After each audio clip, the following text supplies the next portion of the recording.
maalinta 11aad awoodda ciise masiix noo sheeg ayaa ku siiyey awoodda aad wax ku barayso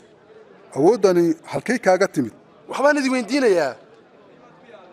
yaxye awooddii ku biyo daahirinayay ma ilaah mise bini'aadamkay ka timid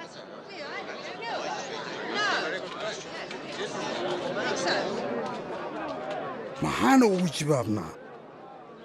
haddayna idhaahno ilaah xaggii wuxuuna dhihi maxaad u diiddeen haddii aan nidhaanno xagga bini'aadinka dadka ayaana dhagaxaynaya waxay u haastaan inaa yaxye nebi ahaa ma garanayna awoodda asalkeeda aniguna idiin sheegi maayo halkay awooddaasi ay ka timid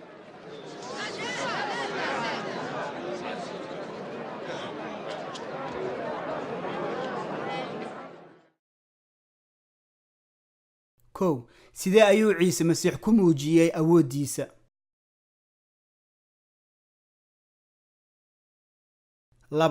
muxuu ciise masiix ugu sheegay sheeko si uu shaaca uga qaado maalintiisii ugu dambaysay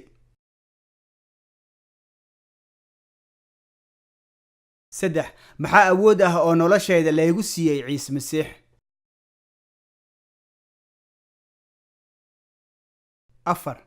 meelahee noloshayda ka mid ah oo aan isaga u dhiibaa